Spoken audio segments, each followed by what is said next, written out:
하나님은 우리의 피난처시요 힘이시니 환난 중에 만날 큰 도움이시라. 그러므로 땅이 변하든지 산이 흔들려 바닷 가운데 빠지든지 바닷물이 솟아나고 뛰놀든지 그것이 넘침으로 산이 흔들릴지라도 우리는 두려워하지 아니하리로다. 찬양과 경배를 받으시기에 합당하신 하나님, 그 거룩하신 이름을 예배하기 위하여 이 시간 예배의 자리 가운데 나왔습니다. 예수 그리스도를 통한 은혜로 예배하는 우리의 예배를 받아 주옵소서. 겸손한 마음을 가지고 나아가게 하시고 상한 심령이 위로받는 귀한 은혜의 시간이 될 수 있도록 성령께서 함께하여 주옵소서. 우리 주 예수 그리스도의 이름으로 기원드립니다. 아멘.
지금 이 시간 한 주간의 삶을 돌아보며 하나님과 이웃을 향해 지은 우리의 죄를 진심으로 참여하며 사죄의 은총을 구하는 침묵의 기도를 하나님께 올려드립니다.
예수 그리스도 안에 있는 사람은 결코 정죄당하지 않습니다.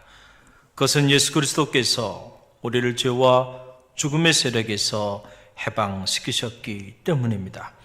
그러므로 나는 성부와 성자와 성령의 이름으로 지금 우리가 고백한 모든 죄가 용서받았음을 선언합니다.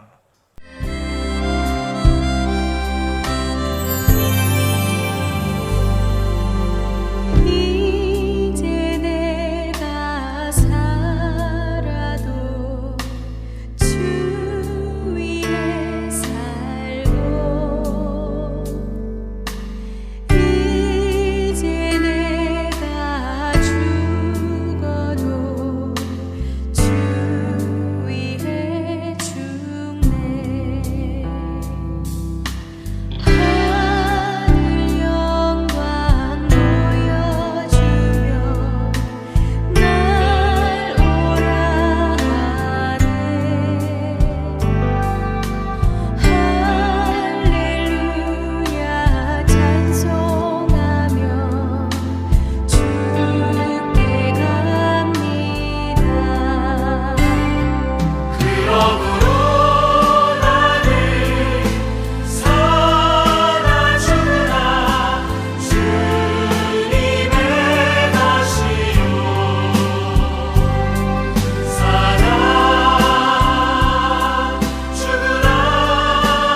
여호와를 경외하는 도는 정결하여 영혼까지 이루고 여호와의 규례는 확실하여 다 의로우시며 금 곧 정금보다 더 사모할 것이며 꿀과 꿀송이보다 더 달도다.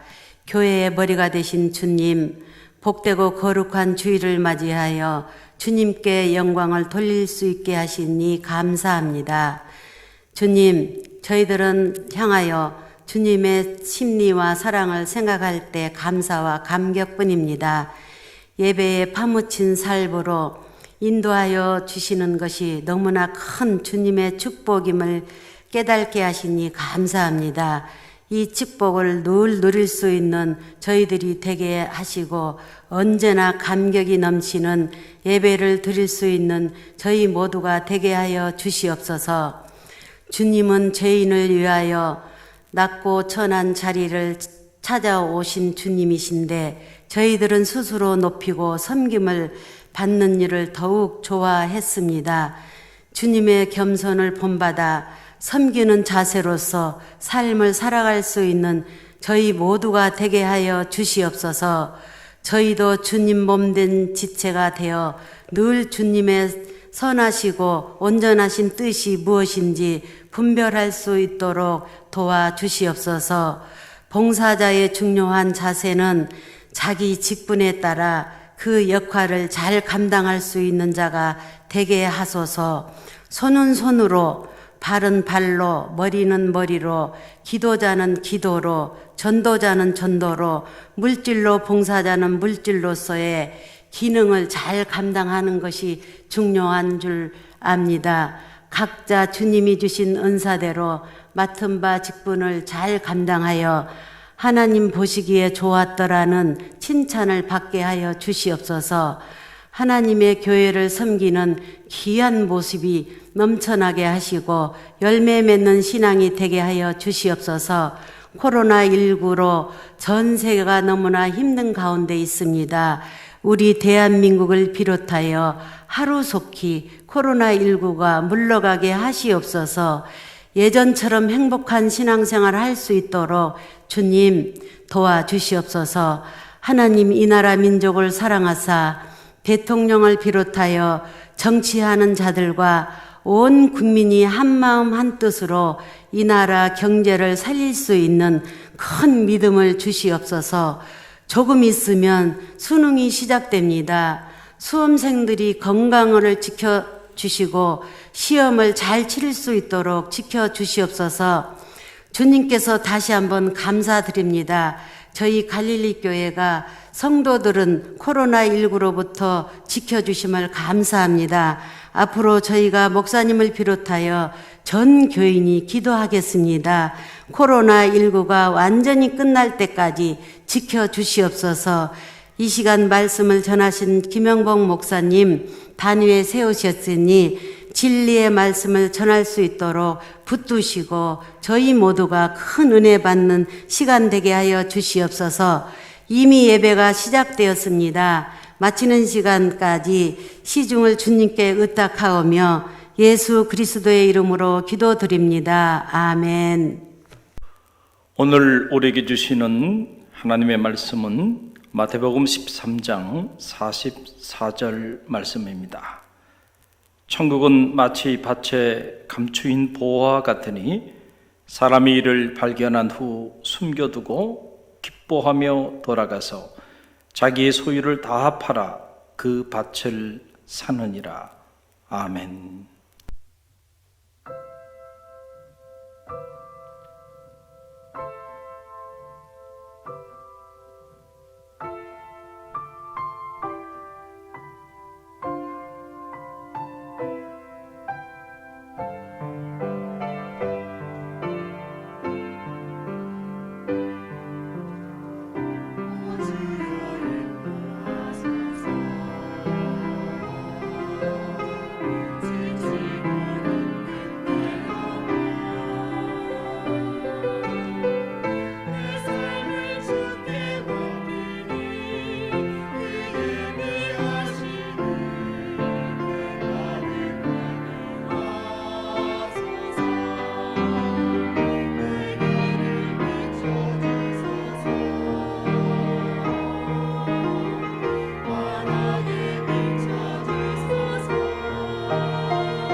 담임 목사님 나오셔서 보물을 발견한 사람 제목으로 말씀 선포해 주실 때 많은 은혜 받으시기 바랍니다. 할렐루야. 오늘도 귀한 찬양으로 섬겨주신 우리 호산나 중창단 여러분들께 진심으로 감사의 말씀을 전하고요. 하나님께서 여러분의 찬양을 기뻐 받으셨으리라 그렇게 확신합니다. 오늘 우리가 말씀을 나누기 전에 우리 사랑하는 가족들 바라보면서 우리 고백하며 인사하는 시간 갖기를 원하는데요. 함께해서 너무 행복합니다. 우리 옆 사람 바라보면서 인사하며 나갑니다. 함께해서 너무 행복합니다. 그래요. 함께해서 행복한 사람 바로 가족이죠. 가족의 소중함을 여러분들이 아시고 그리고 그 소중함을 마음껏 누리고 또 나누는 그런 축복이 여러분 가운데 있기를 주님의 이름으로 간절히 축원드립니다. 오늘은 보물을 발견한 사람이라고 하는 주제를 가지고 잠시 말씀을 나누고자 합니다. 얼마 전 교회로 전화가 한 통이 이렇게 왔는데 그동안에 그 통 연락을 하지 못하다가 이렇게 저에게 제가 없는 시간에 교회로 연락이 와서 후에 제가 연락을 해서 통화를 하게 됐는데요. 제가 미국에 유학생활 할 때 참 힘들고 어려웠던 때 함께 했던 목사님이십니다. 그 목사님이 어느 날 제 생각이 그렇게 나더라는 거예요. 그래서 거의 얼굴을 못 뵌 지가 20년의 세월이 지났는데 목사님이 이제 교회로 연락을 하신 겁니다. 그래서 제가 얘기를 듣고 다시 우리 통화를 해서 그래서 통화를 하고 서로 오랜만에 이런저런 많은 이야기들을 할 수 있는 그런 행복한 시간을 갖게 되었는데요. 목사 안수를 함께 받았고요. 그 목사 안수 프로세스를 우리가 함께 했었는데 대화를 나누면서 이제 그때 이야기를 이렇게 하게 된 거예요. 저희가 그 펜실베니아 동부에 있는 뉴욕을 거쳐서 그 펜실베니아 그 산속에 들어가서 그 공동체 모라비안 교도들이 모여서 공동 생활을 하고 있는 그 공동체에 우리가 함께 가서 그곳에서 기도도 하고 그리고 목사 고시 준비도 하고 또 함께 이런저런 수련의 과정을 가졌던 그런 시간들이 있었어요. 그런 시간들을 갖고 그리고 이제 뉴욕을 거쳐서 다시 이제 LA로 돌아오게 되었는데 공항에 뉴욕 공항이었을 것 같아. 그 당시에 공항에 도착을 하니까 시간이 한 3-4시간 정도가 이렇게 남는 거예요. 그런데 그때 이 목사님도 그렇고 저도 그렇고 뉴욕이라는 거 태어나서 처음 와보는 곳인데 그냥 뉴욕 근처만 왔다가 그냥 LA로 돌아가는 것이 좀 아쉬움이 있었어요. 그래서 누가 먼저 말한 것도 아니고 서로 눈이 딱 맞은 겁니다.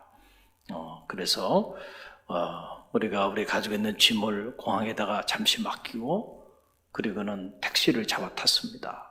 그리고는 엠파이어 스테이트 빌딩을 가자. 그 엠파이어 스테이트 빌딩으로 우리가 택시를 타고 갔어요. 그리고 택시를 타고 가면서 뉴욕 시내를 보니까 우리가 생각했던 것과는 다르게 뉴욕 시내가 너무 지저분한 거예요. 참 실망감이 밀려왔고 또 엠파이어 스테이트 빌딩 내려가지고 내리자마자 바로 정상까지 엘리베이터를 타고 올라가서 한번 둘러보고 그리고 또 바로 내려와서 택시를 타고 공항으로 다시 돌아와서 LA로 왔던 기억이 있는데 엠파이어 스테이트 빌딩도 영화에서 보면 얼마나 멋있어요. 그런데 막상 가보니까 입구부터 시작해가지고 건물이 어두침침하고 이렇게 기대했던 것과는 다르게 지저분하더라고요. 그랬더니 그때 그 목사님이 저한테 한 말이 다시는 뉴욕에 오지 않겠다고 이렇게 말씀을 하시더라고요. 여러분, 그런데 그 이후에 어떻게 됐냐면 이 목사님이 한국에 귀국해서 목회하시다가 다시 미국으로 목회하러 가셨는데, 미국으로 목회하러 가신 데가 어디냐면 뉴욕입니다. 그래서 뉴욕에서 무려 15년 이상을 뉴욕에서 목회 사역을 하시고 2년 전에 워싱턴에 있는 UMC 교회 담임 목사님으로 새롭게 부임하셔서 지금 목회를 하시게 된 거예요. 그러면서 그분이 하시는 말씀이, 막상 뉴욕에 살아보니까 뉴욕이 너무 좋았다는 거예요. 그러면서 하시는 말씀이, 이제는 그 뉴욕이 자신의 고향이 되었다라고 하는 그런 말씀을 하시더라고요. 제가 그 이야기를 이렇게 들으면서 언뜻 제 머리에 스쳐 지나가는 이야기가 이런 거예요. 찰리 채플린이 했던 말이 생각나요. 인생이라고 하는 것은 멀리서 보면 희극이지만 가까이서 보면 비극이다 그랬는데, 여러분 언뜻 보면 뉴욕이라고 하는 도시도 그런 것 같아요. 이렇게 멀리서 보면 희극이지만 가까이서 보면 비극이다. 우리가 멀리서 뉴욕을 이렇게 생각할 때는 참 뉴욕은 한 번쯤 살아보고 싶은 곳. 그래서 젊은이들은 너나 할 것 없이 한두 번씩 뉴요커의 그 꿈을 꾸죠.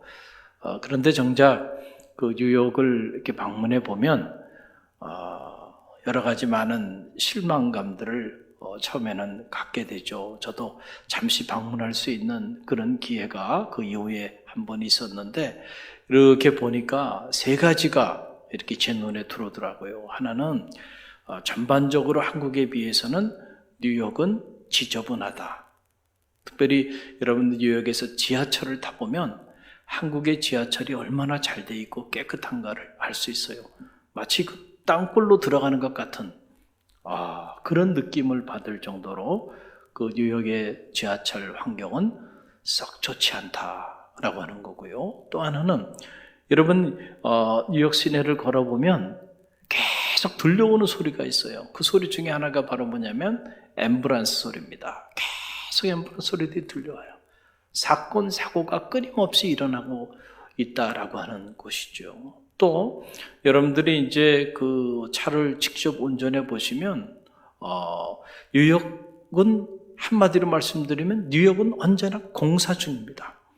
저도 차를 렌트해가지고 뉴욕 시내를 잠깐 벗어나서 외곽에 나갔다가 다시 뉴욕 시내를 이렇게 들어오는데 보니까 디투어, 우회하라는 거죠. 공사 중. 공사 중이기 때문에 바로 들어갈 수가 없으니까 우회해서 가라.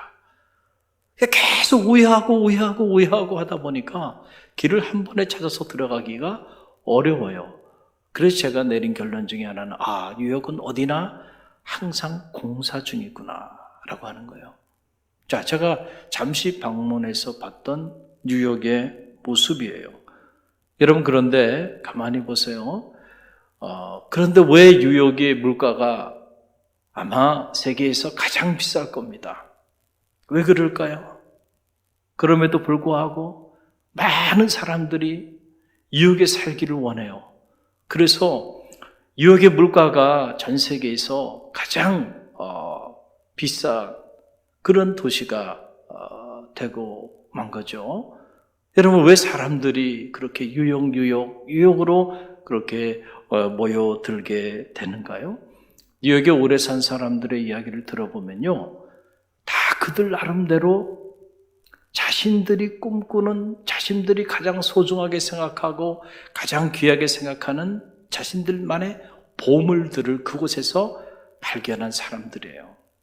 그러니까 비록 뉴욕이 지저분하고 앰뷸런스 소리가 끊이질 않고 늘 여기저기가 공사 중이고, 그럼에도 불구하고 그곳에서 자기가 가장 가치 있다고 생각하는 그 소중한 보물들을 발견했기 때문에 더 이상 그런 것들이 문제가 되지 않고, 오히려 그것이 천국이고 그것이 더 머물고 싶은 것이고 그것이 마음의 고향이 되는 그러한 삶의 자리에 자리하게 되는 것이죠. 여러분 실제로 보면 뉴욕은 전 세계에서 각 분야의 최고의 정상의 것들이 그곳에 다 모여 있는 도시입니다. 여러분 보세요. 금융, 전 세계 금융의 메카가 바로 어디입니까? 뉴욕이에요. 패션 말할 것도 없고요. 출판, 심지어 문화, 예술, 종교, 스포츠에 이르기까지 전 세계 가장 최고의 것들이 뉴욕이라는 도시, 그 도시를 중심으로 그곳에 다 자리하고 있는 걸 보게 되는데요. 그래서 각자 자기 분야에서 그 최고의 것을 발견한 그 사람들은요, 뉴욕보다 좋은 도시가 없는 거예요. 그래서 그 뉴요커의 행복한 삶을 오랜 동안 또 살아가고 있는 것이죠. 제가 이런 말씀을 드리는 이유는 그렇습니다. 우리의 신앙생활도 이와 마찬가지가 아닌가 이런 생각을 해보는 거예요. 여러분 멀리서 보면 믿음의 길을 걸어가는 우리 신앙인의 이 삶은 참 희극 같아요. 아름다워 보이고 경건해 보이고 참 좋아 보이죠.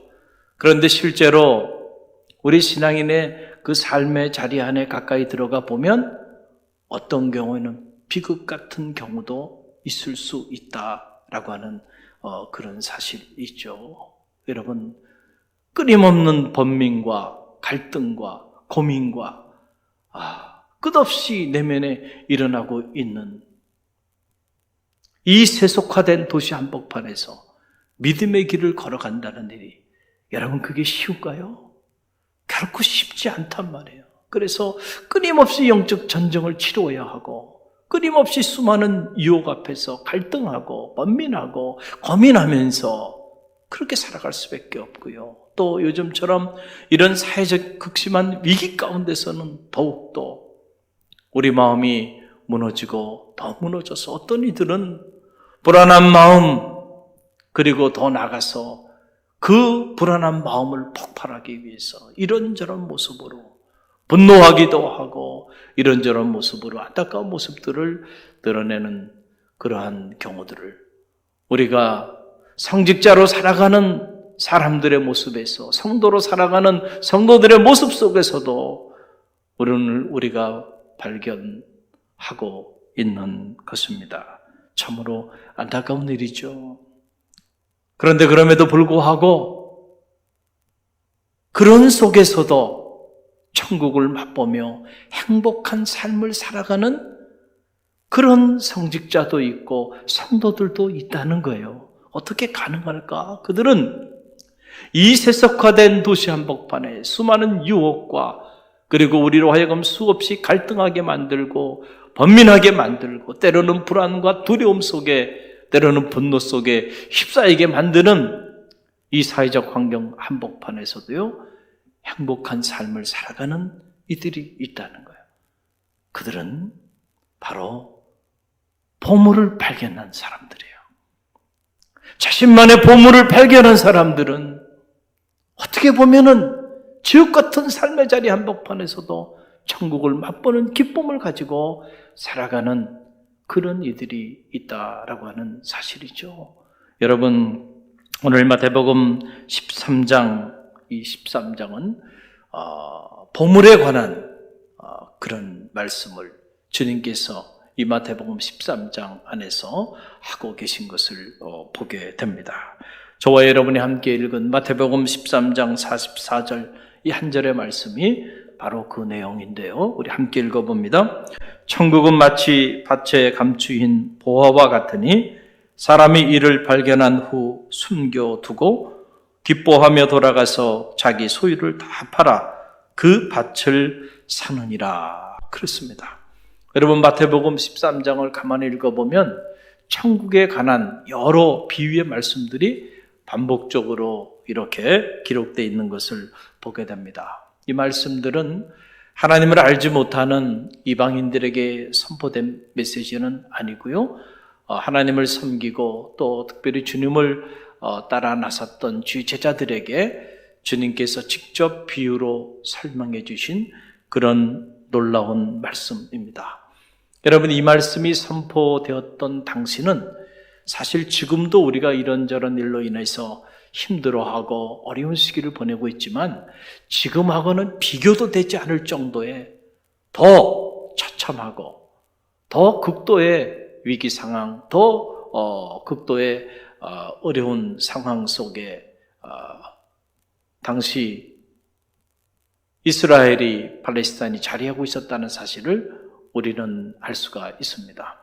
예수님 태어나시기 이전에 이미 이스라엘은 로마라고 하는 제국의 식민 통치를 받고 있었죠. 그래서 로마의 식민 지배를 받고 있었던 식민 통치 하에 자리했던 그런 상황이에요. 그래서 사회적으로도 착취를 당하고 경제적으로도 착취를 당하고 종교적으로도 극심한 박해 상황 속에 그렇게 자리했던 바로 그런 상황, 그런 절대 절망의 이런 위기의 상황 속에 자리하고 있는 제자들, 그리고 주님을 따랐던 무리들, 그들에게 주님께서 오늘 이 보물 이야기를 그들에게 하신 거예요. 여러분, 오늘 이 비유의 말씀은 흔히들 보물을 발견한 사람에 초점을 맞춰서 말씀을 해석하기도 하죠. 그러나 저는 이 시간에 보물을 발견한 사람뿐만 아니고 보물을 발견하지 못한, 보물이 있는 밭을 판 사람, 그 사람에 관한 이야기도 우리가 함께 잠시 나누면서 은혜를 받기를 원합니다. 먼저 보물을 발견한 사람입니다. 자, 밭에서 보물을 발견한 사람은 가장 먼저 무엇을 했나요? 아무에게도 얘기하지 아니하고 그 사실을 숨겨두고, 그리고는 그 복받쳐 오르는 기쁨을 억누를 길이 없었어요. 그래서 그 기쁨을 가지고 달려가서 자신이 가지고 있는 모든 소유를 다 팔아서 그 밭을 샀다. 오늘 성서는 그렇게 기록하고 있습니다.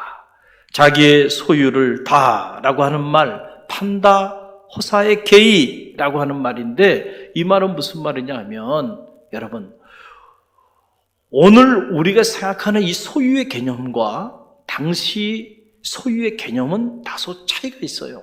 우리가 흔히 생각하기에 그 보화를 발견한, 그 보물을 발견한 그 사람이 가서 자신이 가지고 있는 물적 재산들을 다 팔아가지고 그걸 가지고 그 밭을 샀다, 이렇게 생각할 수 있는데 아니에요. 당시 그 소유의 개념을 들여다보면 물적 자원만 소유가 아니고요, 인적 자원도 한 가장에 다 소유가 됐다는 거죠. 그러니까 자, 보세요. 그 밭을 발견한 사람, 그 사람의 아내, 그 사람의 자녀들, 그 사람을 돕는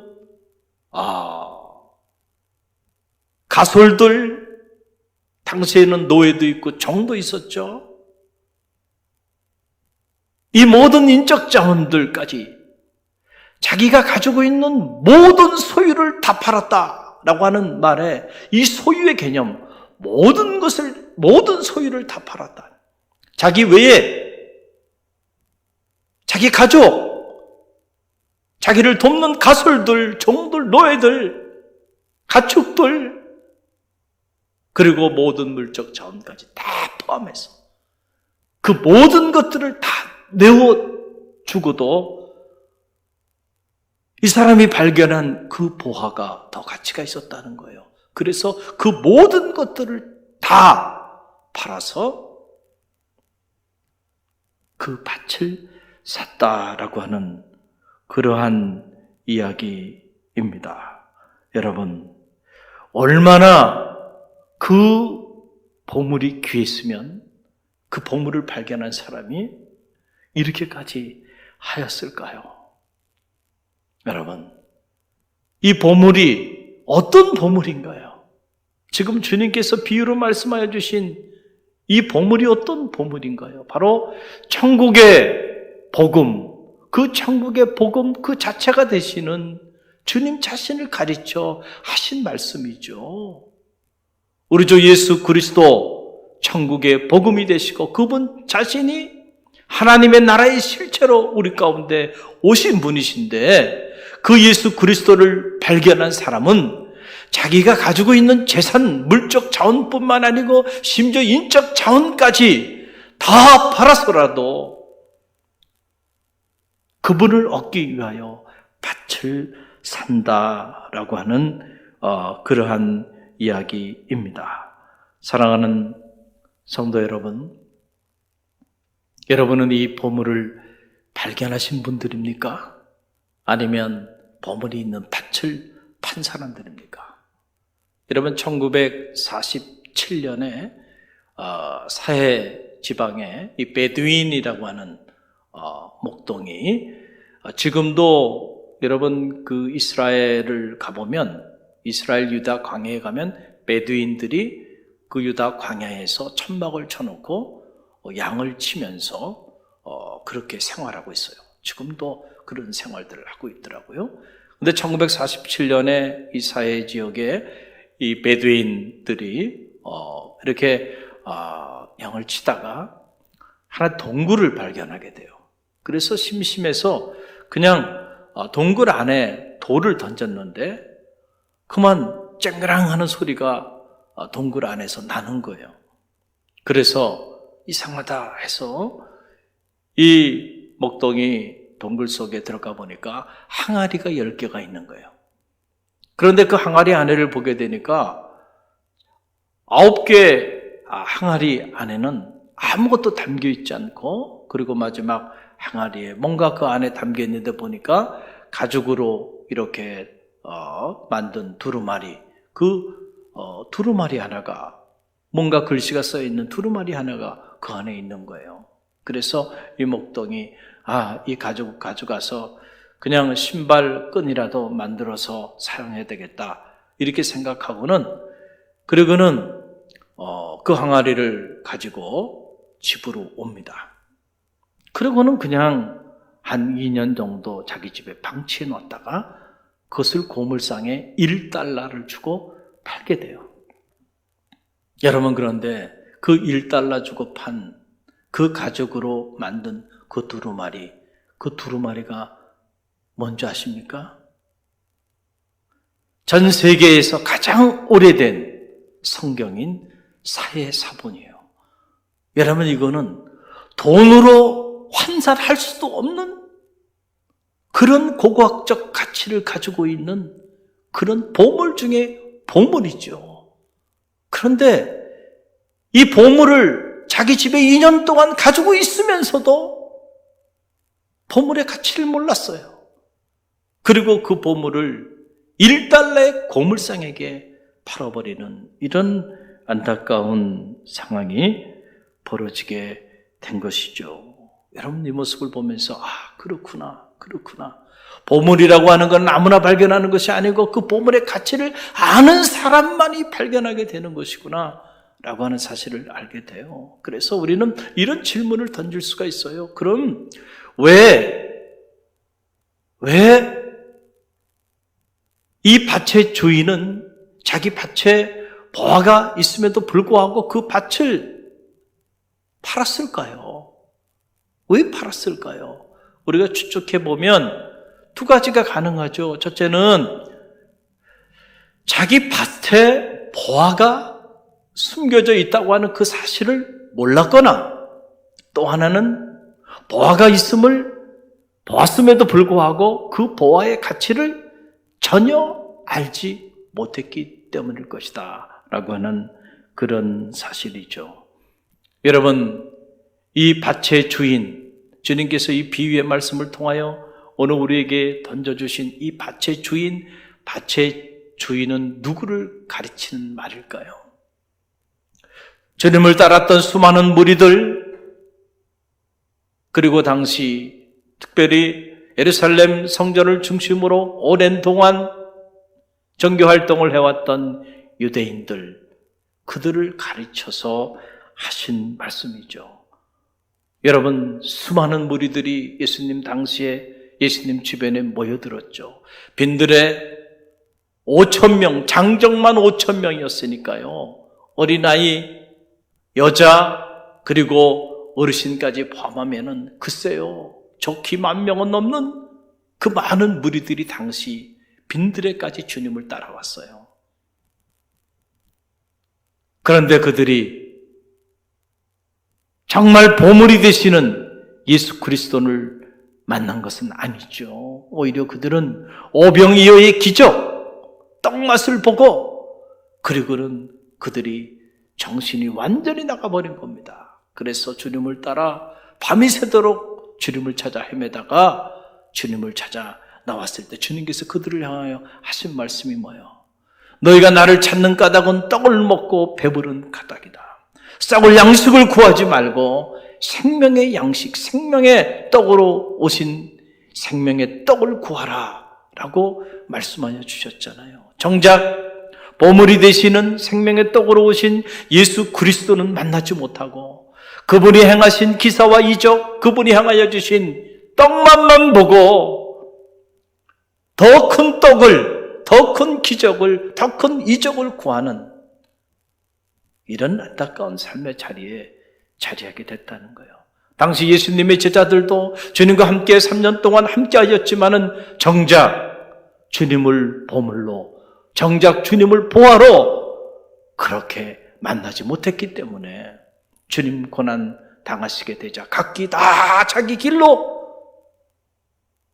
도망가고 떠나게 되었다라고 하는 사실이죠. 또 당시 예루살렘 성전을 중심으로 오랜 동안 하나님을 섬겨왔던 유대인들, 여러분 가만히 보세요. 그들은 자기의 밭을 자랑하는 사람들이었지 자기 밭에 숨겨져 있는 보화를 자랑하는 사람은 아니었다라고 하는 사실이죠. 여러분 누구나 그 사람이 무엇을 자랑하며 사는가를 보면 그 사람이 어떤 사람인가를 우리는 알 수 있어요. 보화를 발견한 사람은 보화를 자랑하게 돼 있는 거예요. 그런데 그들은 보화를 자랑하지 않은 이유가 어디 있었는가? 보화 대신 주님을 자랑하지 않은 이유가 어디 있었는가? 보화 대신 주님을 발견하지 못했거나 발견했다 하더라도 보화 대신 주님의 가치를 인정하지 않았기 때문에. 그래서 당시 유대인들은 그 화려한 예루살렘 성전을 자랑했죠. 그리고 오랜 교회의 전통과 역사를 자랑했죠. 그리고 절기마다 그 수많은 무리들이 예루살렘 성전에 모여서 하나님 앞에 예배하는 모습을 보면서 이렇게 수많은 무리들이 모이는 성전임을 그들이 자랑했죠.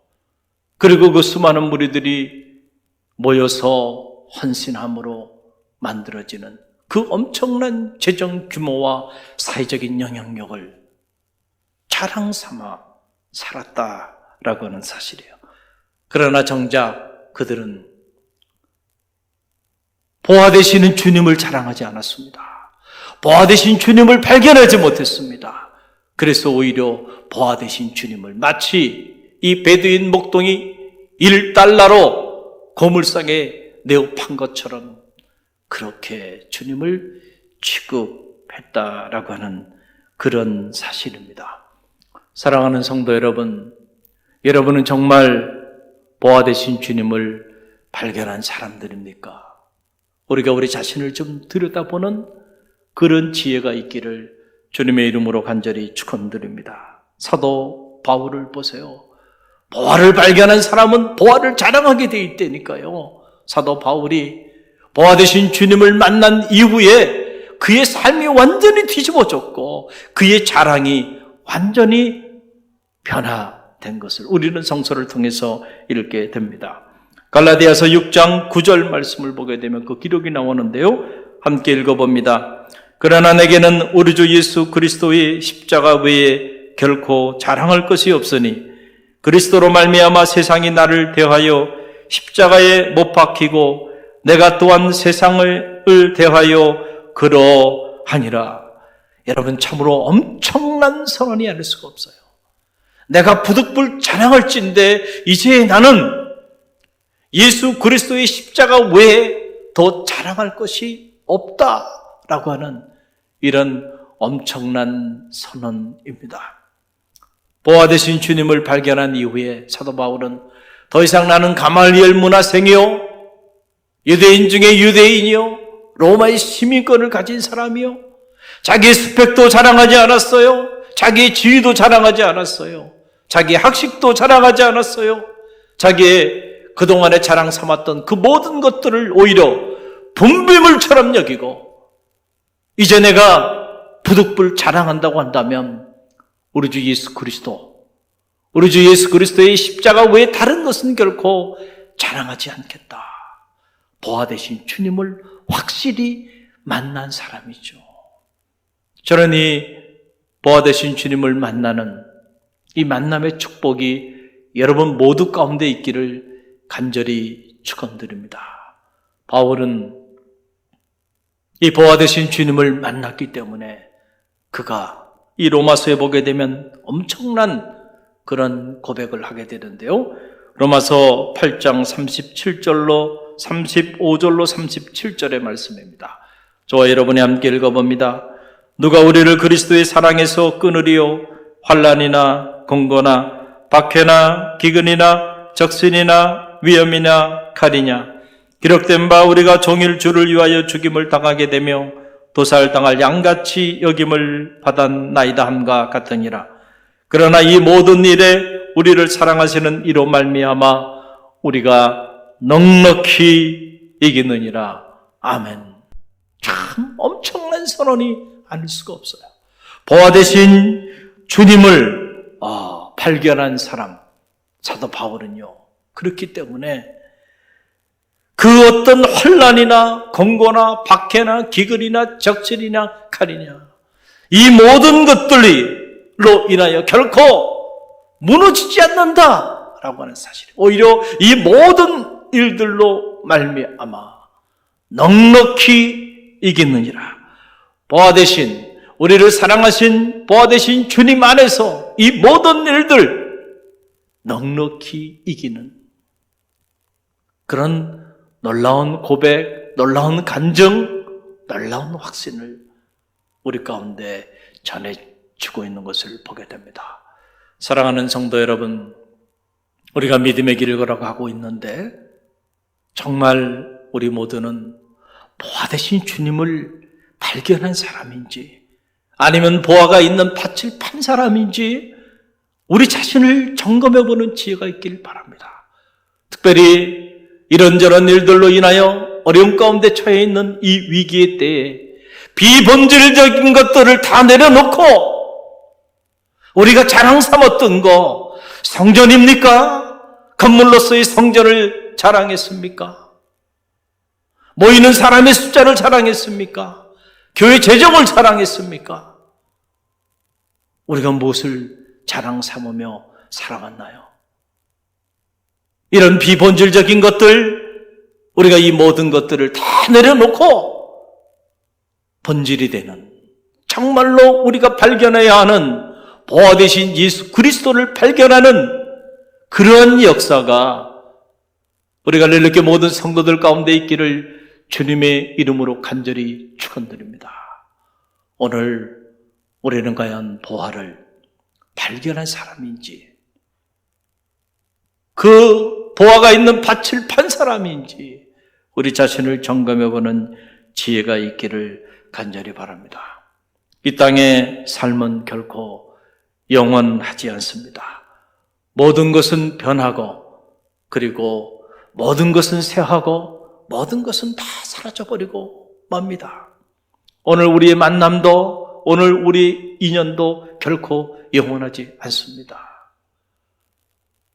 마치 한여름 밤에 꿈을 꾸는 것처럼 잠시 만났다가 헤어질 뿐입니다. 아무리 사랑하는 자녀도, 아무리 사랑하는 부모도, 아무리 사랑하는 친구도 결코 우리의 만남은 영원하지 않습니다. 잠시 만났으니 곧 헤어짐이 있을 것입니다. 이 땅에서 맺은 모든 인연은 아침 안개처럼 다 곧 사라져버리고 말 것입니다.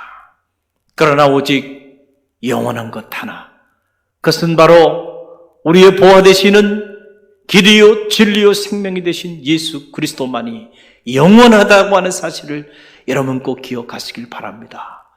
그 주님 안에서만 우리의 삶은 의미가 있고 그 주님 안에서만 우리의 삶에 세상이 줄 수 없는 영원한 생명, 영생의 축복을 그 안에서만 우리가 누릴 수 있다는 사실을 여러분 꼭 기억하시길 바랍니다. 그 주님 안에서 우리 모두는 사나 죽으나 다 주님의 것이고 그 주님 안에서 삶과 죽음은 아무런 의미가 없고 삶과 죽음은 결코 나누어지지 않는다는 사실을 꼭 기억하시길 바랍니다. 나는 부활이요 생명이니 나를 믿는 자는 죽어도 다시 살겠고 살아서 나를 믿는 자는 영원히 죽지 아니하니라. 길이요 진리요 생명이 되시고 우리의 부활이 되시는 주님, 그래서 세상의 그 어떤 것으로도 우리 가운데 줄 수 없는 영원한 생명, 영생의 축복을 허락하여 주신 주님, 그 보화 되신 주님, 그 보물이 되신 주님, 그 주님을 만나는 기쁨이 여러분 가운데 있기를 바랍니다. 그 보화 되신 주님을 발견하는 은혜가 여러분 가운데 있기를 간절히 바랍니다. 그럴 때 아무리 이 세상이 어지럽고 아무리 우리 삶이 힘들고 어려워도요, 이런 환경이 결코 보화를 만나는 이 기쁨과 감사와 감격을 빼앗아갈 수 없으리라고 확신합니다. 아무쪼록 이 한 주간 그 보화 되신 주님 안에서 주님 주시는 기쁨과 평화 그리고 감사와 감격으로 한 주간의 삶도 주님 안에서 승리하는 넉넉히 이기는 그런 축복이 여러분 모두 가운데 있기를 주님의 이름으로 간절히 축원드립니다. 주님, 우리의 죄와 허물을 참회합니다. 하나님의 은혜와 사랑을 잃어버린 채 교만한 삶을 살아왔음을 회개합니다. 우리의 교만함을 낮추시고 회복의 은혜를 덧입혀 주옵소서. 주님, 코로나19의 재앙을 통하여 우리를 향한 하나님의 뜻이 무엇인지 분별하게 하소서. 코로나보다 더 무서운 우리의 시기와 질투와 분냄과 탐욕과 불신앙과 음욕과 거짓과 위선을 참회합니다. 용서하여 주옵소서. 주님, 우리를 긍휼히 여기셔서 이 땅의 치료와 회복의 은혜를 허락하여 주옵소서. 코로나19 바이러스로 인해 고통받는 환자들과 치료를 위해 불철주에 헌신하는 의료진들과 수많은 봉사자들에게 십자가의 보혈과 부활의 능력을 허락하여 주옵소서. 주님, 이 땅의 교회와 성도들이 다시금 첫사랑과 첫믿음을 회복하게 하여 주옵소서. 무너진 기도의 제단이 세워지게 하시고 성도들의 가슴마다 복음의 불꽃이 타오르게 하옵소서. 주님, 이 땅의 교회와 성도들이 하루속히 신학적 무지와 영적 무관심으로부터 벗어나게 하옵소서. 에스라에게 주셨던 학자의 영을 부어주셔서 영적 분별력을 가지고 수많은 영혼을 미혹해 하는 사이비단으로부터 벗어나게 하옵소서. 주님 피 흘리신 십자가 앞에 가장 낮은 자로 서게 하옵시고 미움과 시기와 질투와 탐욕과 욕망의 옷을 찢고 참 사랑의 새 옷을 갈아입게 하소서. 주님, 무너진 가정과 직장과 사업체를 회복시켜 주옵소서. 하루속히 신명기의 축복이 회복되게 하옵소서. 주님, 불신과 반목으로 갈라진 이 나라와 민족을 치유하여 주옵소서.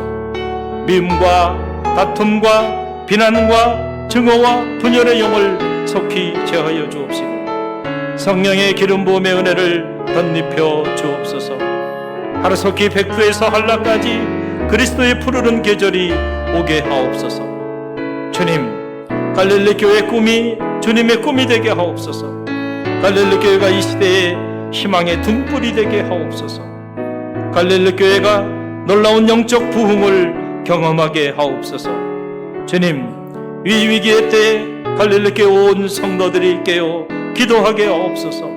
갈릴리 교회 담임 목사님과 목회실 사역자들, 장로님들과 각 부서 기관장님들, 그리고 모든 성도님들의 가정과 자녀와 삶의 자리 위에 주님의 사랑과 성령의 은혜가 가득 흘러 넘치게 하옵소서.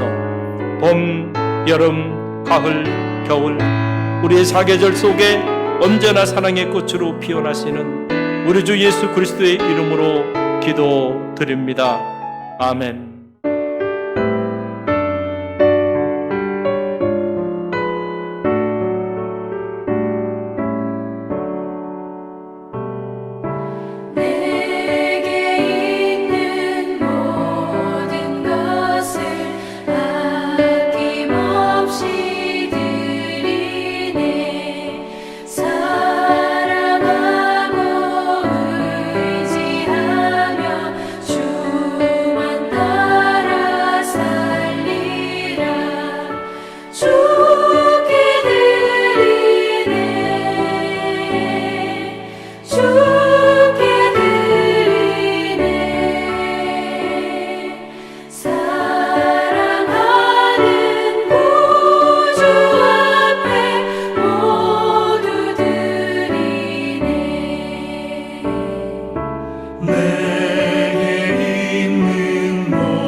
사랑의 하나님 감사합니다. 이 위기의 때에도 불구하고 마음을 모아 하나님 앞에 감사하며 보아 되신 주님을 허락하여 주신 은혜 감사하고 감격하면서 귀한 예물 봉헌하여 드립니다. 이 예물을 축복하시고 이 예물을 드리는 성도들의 삶을 축복하여 주셔서 예물이 쓰이는 곳곳마다 우리 갈릴리교회 온 성도들이 머무는 자리마다 보아 되신 그 주님을 발견하는 기쁨과 감사와 감격이 가득 흘러 넘치는 은혜 있게 허락하여 주옵소서. 예수님의 이름으로 감사하며 축원하며 기도하옵나이다. 아멘. 당신은 하나님의 언약 안에 있는 축복의 통로, 당신을 통하여서 열방이 주께 예배하게 되리. 할렐루야. 여러분 뵙고 싶네요. 영상으로 이렇게 예배를 섬기다 보니까 아무도 없는 텅 빈 성전에서 참 말씀을 전하는 일이 쉽지가 않네요. 여러분들이 계속해서 기도해 주시고 하루속히 모든 일상이 회복될 수 있도록 여러분들이 간절한 마음으로 기도해 주시기를 바랍니다. 특별히 갈릴리 교회가 플랫폼 생명사역 차원에서 이 어려운 위기 가운데서도 갈릴리 1단계 교육과정을 지금 진행 중에 있고요. 여러분 이를 위해서도 기도해 주시고, 이제 추석 명절을 앞두고 있는데 추석 명절을 위한 가정 예배문 그리고 추도문이 다 잘 제작이 되었습니다. 필요한 분들은 교회 사무실로 연락을 하시거나 또 방문하셔서 필요한 만큼 가져가셔서 모두들 잘 활용하시기를 바라고요. 그리고 회복과 치유를 위한 갈릴리 릴레이 온라인 기도회가 은혜 가운데 계속 지속되고 있습니다. 지금은 우리가 깨어서 기도할 때입니다. 이 위기의 때에 갈릴리교회 모든 성도들이 각자의 삶의 자리 속에서 한 사람도 빠지지 마시고 말씀과 기도로 여러분들이 한날의 삶을 시작하는, 그래서 이 땅의 치유와 회복을 위하여, 이 땅의 교회들과 성도들을 위하여, 고통받는 모든 이들을 위하여 여러분들이 중보하며 기도해 주시길 바라고요. 또 수능이 얼마 남지 않았는데 우리 수능을 앞두고 있는, 특별히 우리 수능생들을 위해서도 중보해 주시고, 몸이 불편한 어르신들 또 위해서도 중보하며 기도해 주시기를 바랍니다. 그 외에 나머지 자세한 사항은 여러분들이 갈릴리 홈페이지에 들어오시면은 광고사항이 잘 게재되어 있습니다. 여러분들이 확인하시길 바라고요. 아무쪼록 한 주간도 여러분들이 보아 되신 주님 안에서 주님 주시는 기쁨, 감사, 행복을 가지고 믿음 안에서 승리하는 한 주간 되시기를 간절히 바랍니다.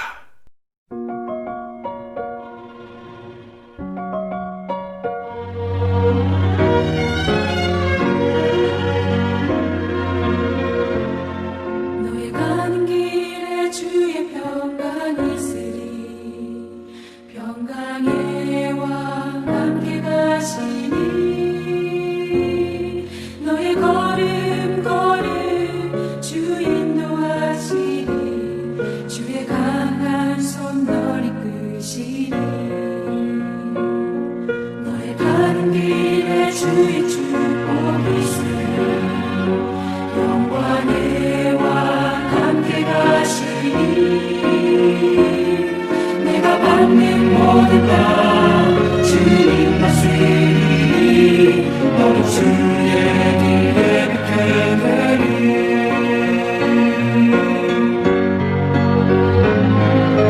주님 나라 위하여 길 떠나는 나의 형제여 주께서 바라시니 너는 가라 주의 이름으로 거칠은 광야 위에 오신 피하라고 세상은 내 안에서 주님의 영광 보리라 담대하라 세상 이기신 주님 함께 너와 동행하시며 내게 새 힘을 주시리.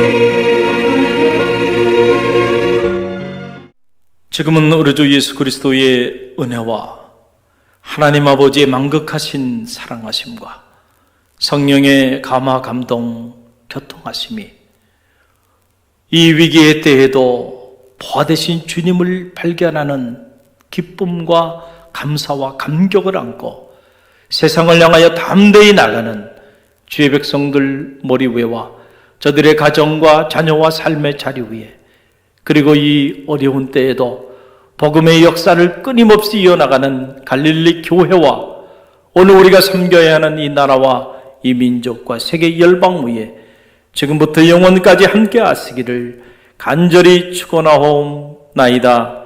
아멘.